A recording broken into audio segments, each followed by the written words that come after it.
আসসালামু আলাইকুম। রেখা হোম কিচেনে আপনাদের সবাইকে স্বাগতম। আজকে আপনাদের সবার সাথে শেয়ার করতে যাচ্ছি শাহি মটর পনির রেসিপি। প্রথমেই আমি নিয়ে নিলাম সব উপকরণ।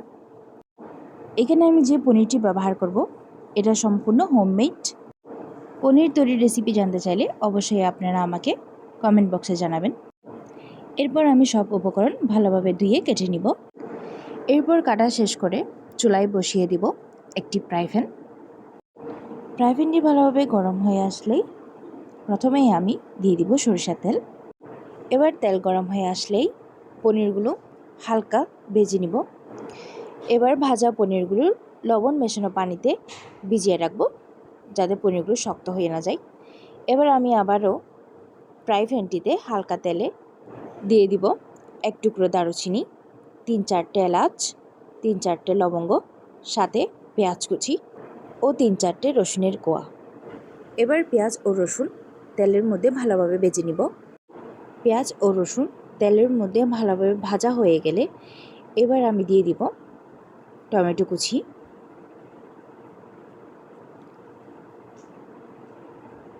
এরপর আরও দিব কিছু কাজু বাদাম।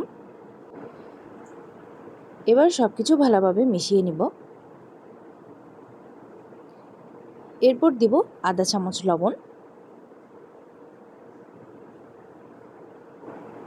আবারও সব কিছু ভালোভাবে মিশিয়ে নিয়ে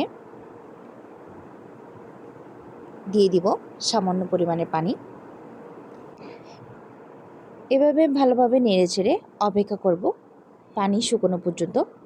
পানি শুকিয়ে এলে ফ্রাই প্যানটি নিচে নামিয়ে ঠান্ডা করে নিব। ঠান্ডা হয়ে আসলেই এবার একটি ব্লেন্ডার জারে নিয়ে পেস্ট বানিয়ে নিব। এবার আমি আবারও ফ্রাই প্যানটিতে সামান্য পরিমাণে সরিষার তেল দিয়ে দিব।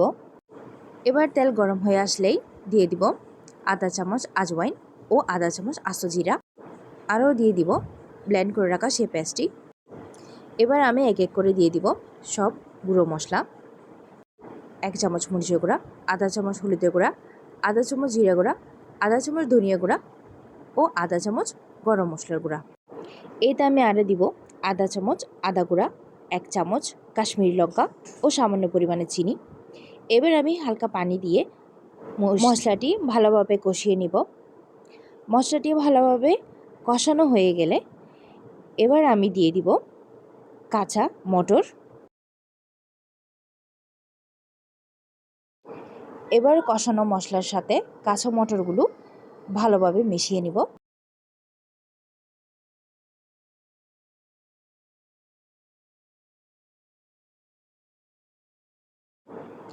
এবার ভালোভাবে কষানো হয়ে গেলে আমি এতে দিয়ে দিব ভিজিয়ে রাখা পনির। এ পর্যায়ে আবারও ভালোভাবে নেড়েচেড়ে কষিয়ে নিতে হবে।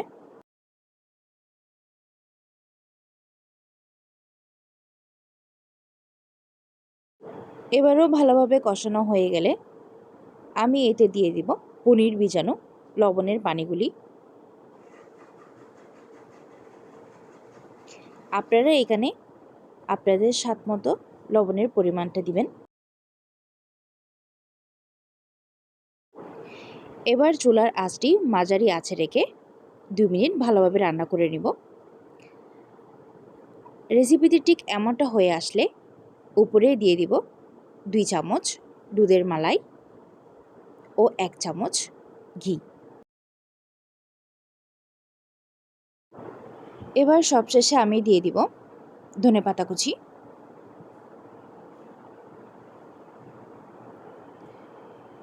আমাদের ভিডিওটি ভালো লাগলে আপনারা অবশ্যই লাইক, কমেন্ট, শেয়ার করে দিবেন এবং সাবস্ক্রাইব করতে ভুলবেন না।